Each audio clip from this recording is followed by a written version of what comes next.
We will go to the last speaker of the session, Dr. B.P. Harichandra.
Namaste.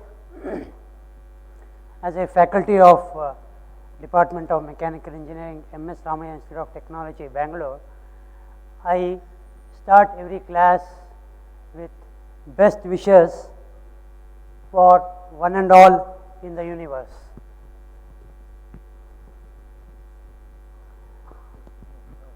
Video is not working? Video is not. Okay. So, I would like to start even here with the video is not working anyhow. I would like to start my talk here also with wishing the best of happiness, health and safety of one and all in the universe, no discrimination of caste, creed, gender. No bhavantu samasta sanmangalani bhavantu. May all beings be happy, healthy and safe.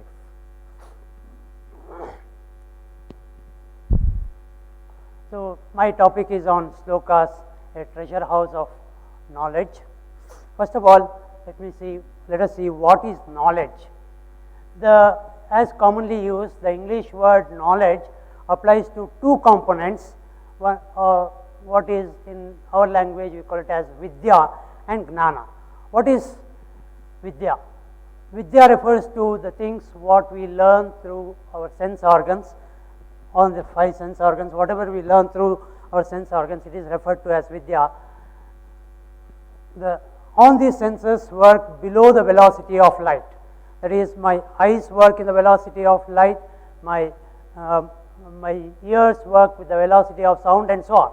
Whereas, what is Gnana? Gnana is something which we learn within us in a process called as tapas, and essentially here we surpass the velocity of light and we know what we cannot know by senses, by sense organs, can be known by internal process called as the meditation.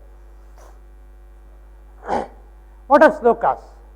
Everyone wants to be knowledgeable, and knowledge is gained by somebody and it has to be propagated to others, and there are so many means of propagating the knowledge.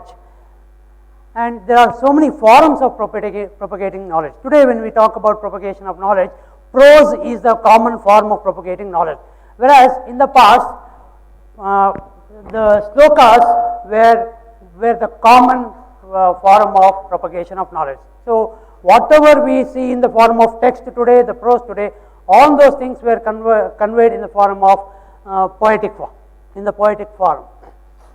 So, it was a very, very common form of propagation of knowledge, and hence every science, every technology was earlier propagated in the form of slokas. So, again sloka is something which provides the information about the loka and removes shoka. Once we have the information of how things work, and we cannot expect any undue, we will not do any act which will result in shoka. Hence, shoka is something which gives the knowledge of loka and removes sloka. Slokas pertain to both science and technology. How many slokas are there? Just a week back, I had been to an book exhibition in Bangalore. and in one of the stalls I just purchased some books, and at the end while packing the book, that shopkeeper also put one catalog into my bag, and as I was moving in the bus, I just went on opening that book and saw one particular publisher, that is Chaukamba Sanskrit Series Office. They, in the catalog I was seeing, there was 1860 books published. All these are based on slokas only.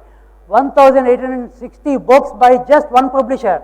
Now, that's not all. When I closed the book and found the catalog, only after I closed, I came to know that this is 75th series, the medical catalog, series number 75 or catalog number 75. Just imagine that what would be the amount of the Sanskrit based literature that is available in maybe 75 or much more or lesser, much more than 75 series would be available with them.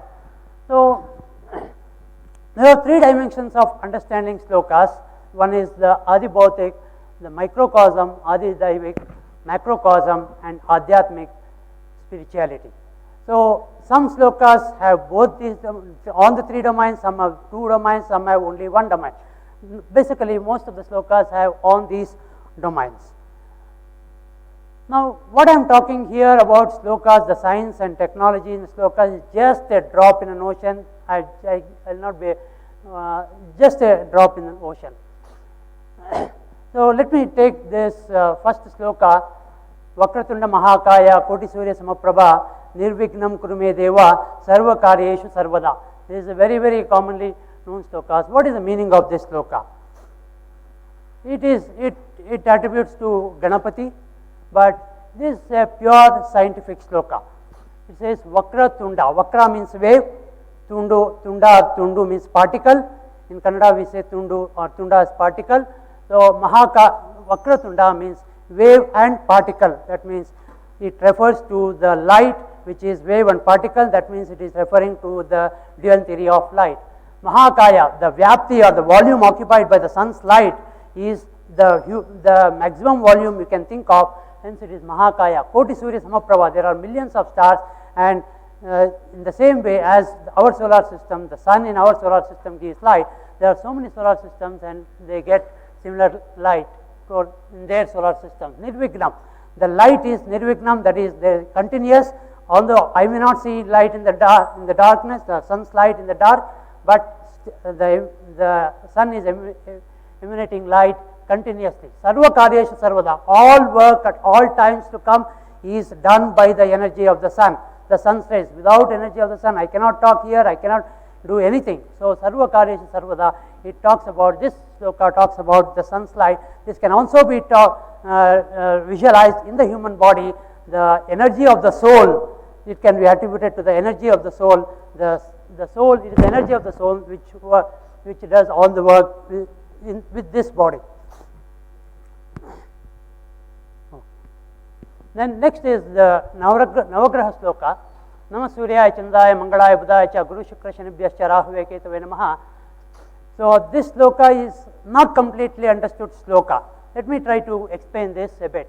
Now people who do not believe in astrology, they say, "Arey, you people are saying Surya is a planet, it is a sun. Chandra is a planet. You people say Chandra is a planet, it's a satellite. Rahu and Ketu, they don't have mere existence at all. Then your astrology and all these things is a bogus." That's what people argue. So I have an answer for this. So if we compare these planets and the grahas, we have the 9 planets and the 9 grahas. Now if we try to compare this, Surya, I have just given this comparison, there are no existence. In some case Uranus, Neptune and Pluto is not there in the Navagraha system at all. So what is the difference? So difference, I got a clue. Clue is, today when I was in school, I was taught there are 9 planets in the solar system. 25 years later, now we are in the schools, they are teaching there are 8 planets in the solar system. What does it mean?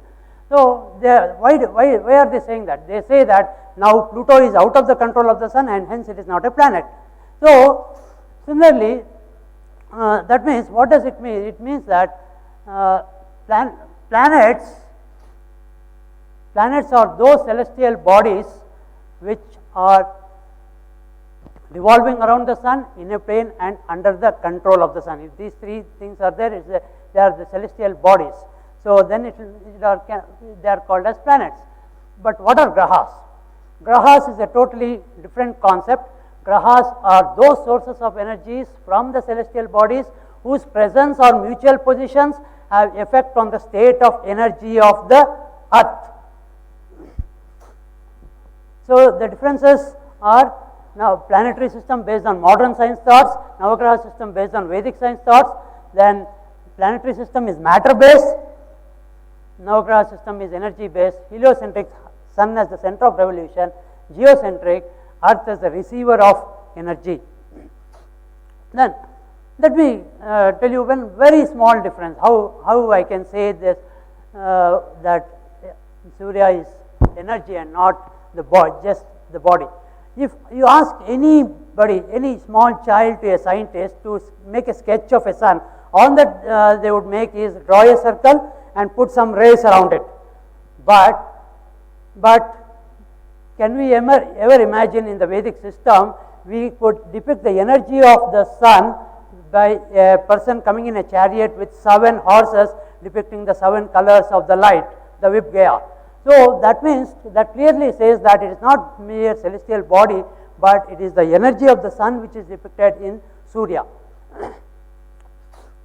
So similarly, in the planetary system, all these, the Mercury, Venus, Earth, Mars, they are all referred in Navagraha system as Chandra is the energy of the moon, Buddha is the energy of Mercury, and so on. And Rahu and Ketu are the change of state of energy of the earth due to solar and lunar eclipses. Now, where we went wrong? What went wrong? Planets and grahas are two altogether different concepts. In the name of Englishizing the word planet, in the name of Englishizing the word grahas as planet, we have done all these mistakes. So what I would suggest is, we should refer graha as graha itself and never as planet. If we refer it as planets, that is where we are doing mistake. So they are not equivalent words, they are to be referred as it is.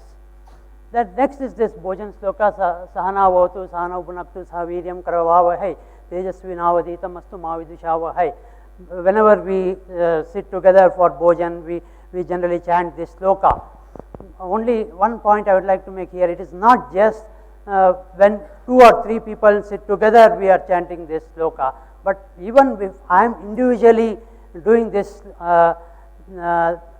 individually having food, then also it is worth chanting this sloka, wherein the bhojan is not just for me, it is for the soul also. Whatever the energy we get out of the food, that I am transferring. Let the Atma and the body together get Sahana Avatu, Sahana Upanattu, that is considering the body and the soul together.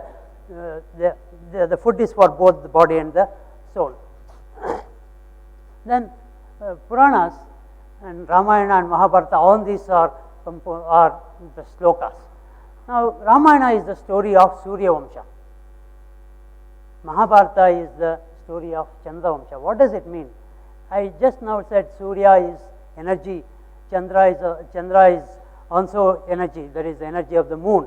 Energy of the moon is Chandra.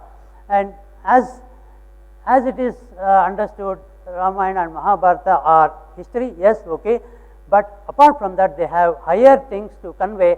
There are so many attempts made to explain the spirituality behind Ramayana and Mahabharata. They are not just stories, just simple stories. They have higher messages to convey. Because time doesn't permit, and just skip this. Then one more sloka is the Shiva and Vishnu sloka. This sloka is Shivaya Vishnu Rupaya, Shiva Rupaya Vishnuve, Shivascha Hridayam Vishnu, Vishnuscha Hridayam Shivaha. What is this sloka? All these characters of Puranas are personification of some or the other aspect of the universe. Some of the other aspects, some of the other activities in the universe. So Shiva personifies matter. There is more subtler explanation for this, I am just giving an overview. Then Vishnu signifies energy. Shivaya Vishnu Rupaya, Shiva Rupaya Vishnuve means matter can be converted into energy, energy can be converted into matter. There is matter within energy, there is energy within matter, they are not separable. So that is what this sloka says, Shivaya Vishnu Rupaya, Shiva Rupaya Vishnuve, Shivascha Hridayam Vishnu, Vishnuscha Hridayam Shivaha. Then apart from this, there were just some samples of the science slokas. We have technological slokas. None of the lectures like the science and technology in India is complete without this metallurgical marvel. Earlier speaker also has talked about this. There are several other metallurgical marvels on one side, which was about 1000 years old, 2000 years old, and so on. Okay, we have these metallurgical marvels. Okay, one point I would like to say is a book which says the inquisitive, this is about the Wood's steel sword, the handle of the Wood's steel sword, this gold interlaced sword. One book says the inquisitive nature of European scientists and blacksmiths to understand what went into the making of patterned wood steel blades laid the foundation of modern metallurgy. So that speaks about the, even today nobody is able to duplicate this wood steel swords. So one side we have this lot of other technological marvels, on the other side we have number of slokas which are composed of almost the same time or older times. So I had hypothesized that there could be some science, some technology in these slokas, that are available in various texts of the past. So there are hundreds of books. Just here I can give you a lot of books. One of the that are available in the past talks about the slokas on material processing and material science and metallurgy. So one such book is the Rasarthna Samuchaya, which talks about a lot of things about Rasa Shastra, the Rasa Shastra laboratory, the qualification of a researcher, qualification of lab attender, description of equipments in the lab, processing of rocks, ores, minerals, metals, gemstones, etc. Therapeutic application of processed metal. The previous speaker was also talking about this, and manufacturing of mushas, which today we use the term crucibles. It may, if we commit a mistake if we translate it as crucibles.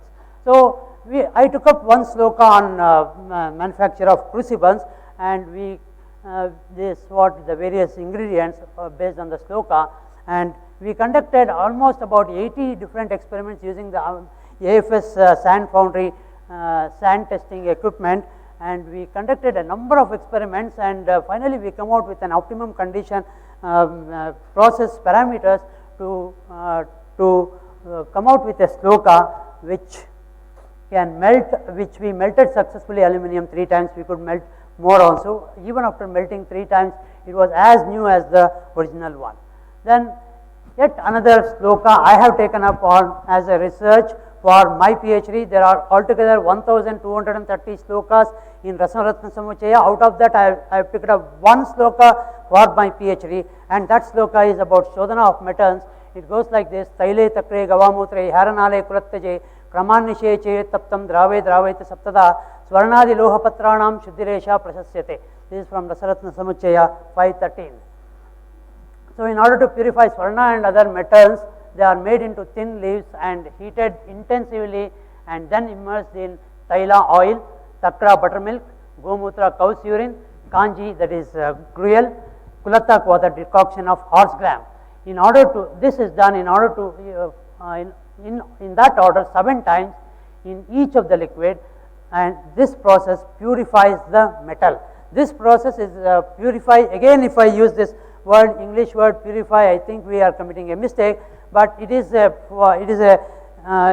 like the previous speaker was talking about converting mercury into human consumable form. To make this metal to human consumable form, we are treating this. So that is what I have taken up this, and I am trying to find out in each of these 35 steps what is happening in the metal from the metallurgy point of view. I am using various techniques for this, these are just some glimpses. I am trying to very strictly control the conditions and perform the experiments, and I have various serendipity discoveries in that which are yet to be published. Then there is a never-ending scope for research. Just one book, 1230 slokas, one PhD. No, please note, 10 researchers can do PhD on just one sloka. So hundreds of teams have to work tirelessly just to work on Rasaratna Samuchaya. Just imagine about the other text. Then there is a need to, this is the last topic I would like to discuss. There is a need to continue the legacy of slokas. A historian by name Dharampal has done a lot of research about history of India, and he talks about the Indian education system in this book called as The Beautiful Tree, which is based on British documents. Britishers had documented the Indian education, that is the Gurukula system of education, and they are given a complete report. Please read this book, it is available on the net, Beautiful Tree. And on this, he says, on these books, on this education was given through slokas and slokas. In each of the Gurukula, what book was used, and how many teachers were there, how much they were paid, all these things threadbare is explained in this book. Now, unfortunately, today with all these slokas, today in the schools we are teaching Baba Black Sheep, Have You Any Wool, Yes Sir, Yes Sir, 3 bags full. Primary school or the nursery is the time when whatever we by heart at that time we will not forget for our life. What I would suggest is, instead of these trivial rhymes and slokas, we suggest that just let people by heart these slokas. They may not understand anything at that time, neither the children will understand at this time what is the meaning of this, but okay, later they understand that. Now, even if they understand that, what is the meaning of that? What is the use of that? So instead of that, if we make them by heart these slokas, they would tomorrow when they grow up, they will know. Yes, this is how is the science what I was being taught from my when I was kid. So that is what there is a need for continuing the legacy. There is also need to compose new slokas based on the modern science and technologies, because slokas can be composed by anybody who is knowledgeable. So even for modern science and technologies also, there is a need to compose slokas. As an example, I have composed slokas for computers called Computer Ashtottara Shatanamavali. It goes like this. I will not give, there are 108 names of computers. It talks about various aspects of computers. It goes like this. अत यंत्र देवताभ्यो नमः कंप्यूटरस्तोत्तर शतनामावलिः ओम कंप्यूटराय नमः क्रांतिकारी यंत्राय नमः मानव मानसपुत्राय नमः गिरणी तंत्राय नमः आदेशपालकाय नमः गृहभूषणाय नमः ऑफिसभूषणाय नमः बिट बाइट दत्तकारकाय नमः हार्डवेयर युक्ताय नमः सॉफ्टवेयर युक्ताय नमः ऑनलाइन लॉटरी चालकाय नमः and so on. It goes on and goes on like this. So this explains how slokas were composed in the past to explain science and technology. So this is what I wanted to convey in my talk on the slokas, a treasure house of knowledge. Dhanyavad.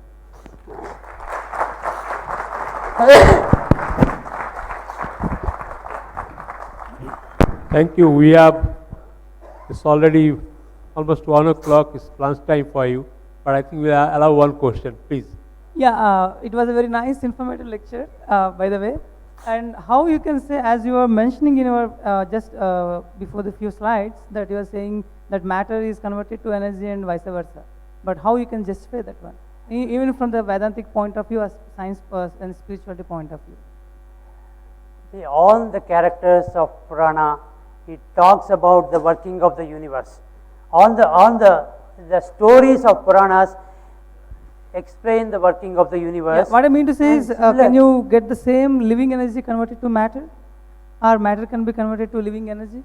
So that is talking about living beings, just matter and energy, what we talk about the dual theory of, principle of mutual convertibility. So what energy you are saying about? Huh? What energy you are saying about? Like whatever form of energy, energy can be converted into matter, no? Whatever form of energy, like for example, the electricity, the ice is a block, matter is a block of matter. As it gets energized, it becomes clouds, and it becomes ionized, and it becomes light energy, and sound energy comes outside. Sound energy. So the Okay. matter is converting into energy. Energy. I is think a we can have cycle. more discussion during lunch on this. Oh, ladies and gentlemen, we had five very interesting paper. Actually, I did not introduce the authors except the first author because I wanted to economize on time because the authors are all well known, but even then I'll say a few words about the author. First paper was on water and energy management by Dr. V.R. Desai, who is a professor of IIT Kharagpur. Second paper was casting in ancient India and spirituality. It was done by Dr. Kamlesh Kumar Singh, who is a professor of National Institute of Found and Force Technology at Ranchi. Third paper was on pollution control through Yagna. It was by Dr. H.K. Mohanta. I think I should say one or two words about Dr. Mohanta.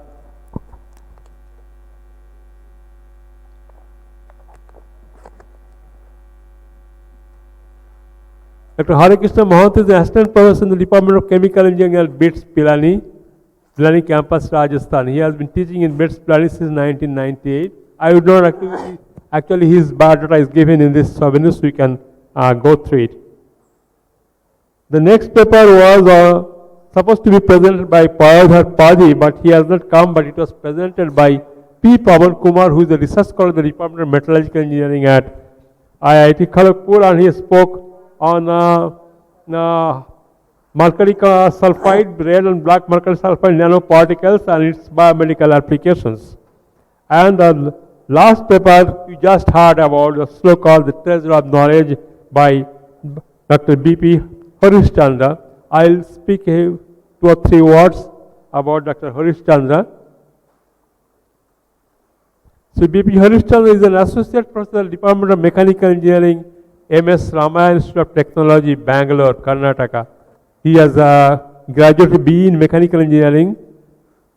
His master's degree is in Manufacturing Science and Engineering. Apart from pursuing PhD, he has wide area of research interest, which includes Ramayana, Mahabharata, Ayurveda, vaccines, HIV/AIDS, yoga, slokas, asana. We had a very interesting discussion. I am sure there will be many more questions. But since there is another session immediately after lunch, I would not like to take much of your time. With this, I think I would like to, on my personal behalf and on behalf of all of you and on behalf of the organizers, I would like to thank all the authors who have taken trouble of traveling and coming here and making this presentation. Thank you very much. Let's conclude these sessions.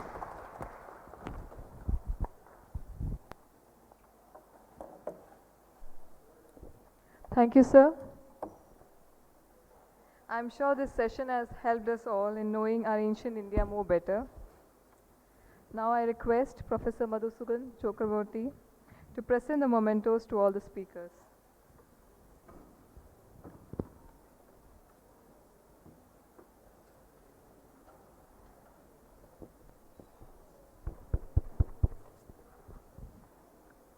Professor V. Desai.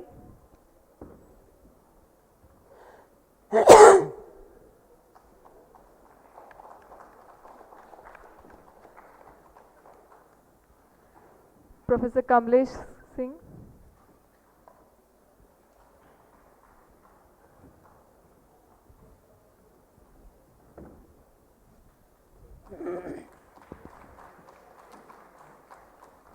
Professor Hare Krishna Mohanta.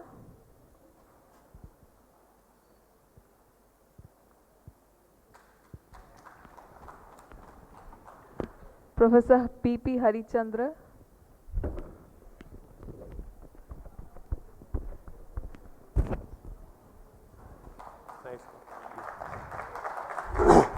Mr. Pavan Kumar.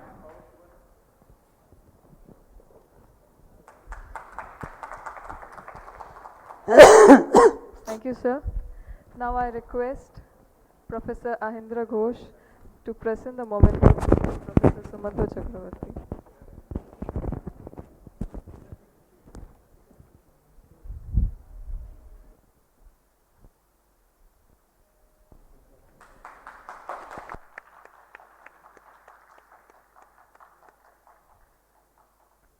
Thank you, Professor Hendra Ghosh.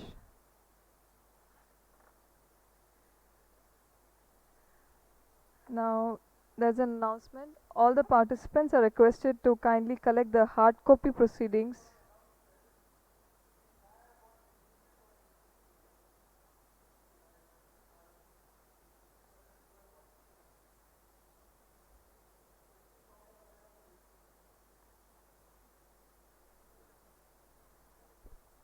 Yeah, you'll also find the proceedings, hard copy proceedings from the registration desk. During the lunch, you can collect it. I request all the participants to collect that. Now we'll be proceeding for our lunch. We'll be meeting there for the parallel sessions after the lunch. The lunch will be for 1 hour. We'll meet here at 2 o'clock, 2 p.m.